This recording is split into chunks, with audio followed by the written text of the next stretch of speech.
Alrighty, hey guys, this is Garrison, and here in front of me we do have a 2019 Acura RDX Advance. So this is going to be the service loaner for my friend Austin. We are here in Athens, Georgia, escaping Hurricane Flo and getting some warranty work done on the 2015 Acura RDX. And they were gracious enough to give us this 2019 RDX Advance. So as you can see, it does have the Tech and Advanced package, no A-Spec though. So this one stickers for around mid-40s, about 45, 46 or so, give or take.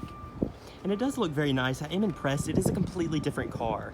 There's no other way to put it. The only thing that carried over was literally the RDX name. Some good, some bad, but we'll take a look at that in a second. This is just going to be a brief little video. But as you can see up front, of course, your Acura logo is going to be for your radar cruise, your adaptive cruise. You also do have forward collision alert with emergency braking that just triggered twice on the way here. We also do have the surround view camera, so you can see cameras below that. Your dual light LED headlights with fog lights down below there. Coming to your wheels, Continental Cross Contact tires. These are going to be your, what are these, 19-inch wheels. They don't look that special, especially for this being an Advance. Of course, you would go for the A-Spec package if you wanted something a little bit flashier. But they did give us the same color combo, dark gray on black leather. As you can see, rear parking sensors, front parking sensors as well. You do have the kick to open tailgate, so you just have the key fob on you. Kick underneath there, maybe. It just have to be unlocked, maybe. Okay, so that doesn't seem to be working. We'll press and hold to open it up. And back here we just have our mats. It is a little bit larger than my friend's RDX. As you can see, you already snagged some Lulu gear. 60/40 folding rear seats. And then underneath here we just have some storage. So closing this up, you can customize the height to that. Right here, rear seats, you do have contrast white piping that does look very nice. Front seat is in the farthest position for the easy entry and exit, and you still have plenty of room. All of the back of the seats are hard plastic though, which was surprising. You do have the upgraded ELS 3D audio sound system, which is nice. Storage, tri-stage heated seats, part of the Advanced package if I remember correctly, as well as your charging outlets back here. And then of course that huge panoramic sunroof that will open up in a sec. So as you can see, key fob, it is different than my friend's. Then coming in, these seats are extremely similar to the CR-V seats, which isn't a bad thing. I'm used to Honda seats. They're a little bit, I guess, harder.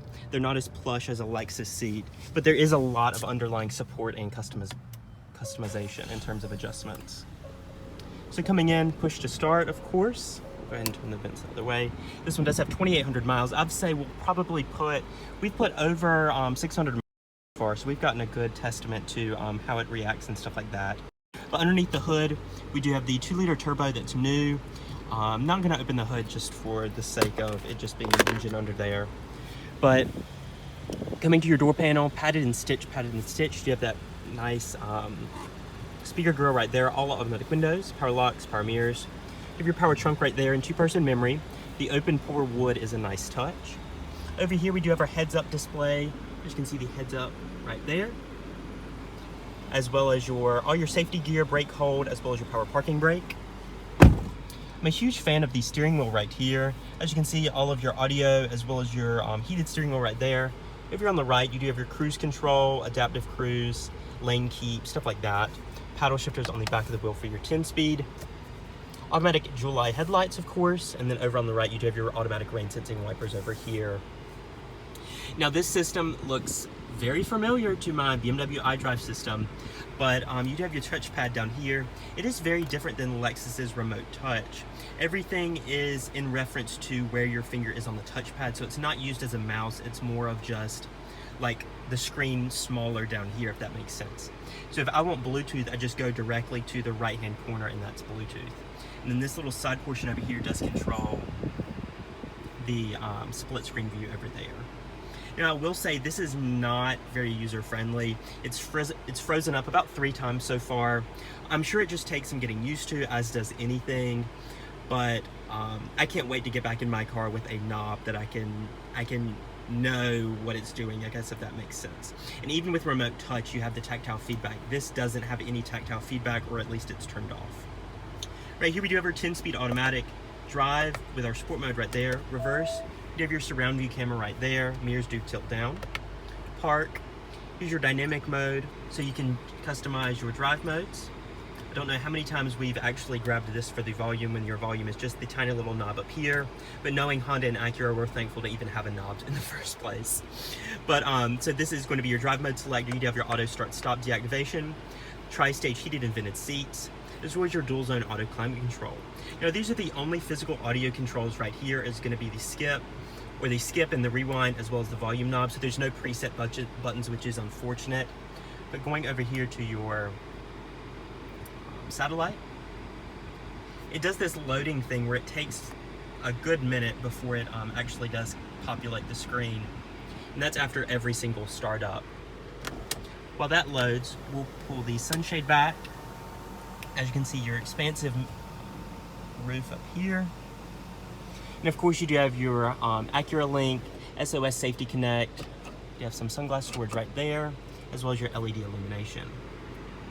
Coming back to your head unit, as you can see, you do have your channels as well as your categories right there, and you can go through all the channels if you'd like to.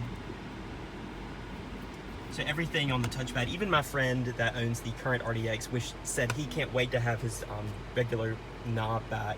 So this does take some getting used to, and it is a little distracting on the road. Chad and Brad just had to unload their beer out of the Avalon over there. But as I was saying, we'll go ahead and get out. This car feels so much different than my friend's RDX. Now I will say the 2 liter is not quite as refined as the 3.5 V6, and it's not as predictable. It is a little bit on the jerky side and not as smooth.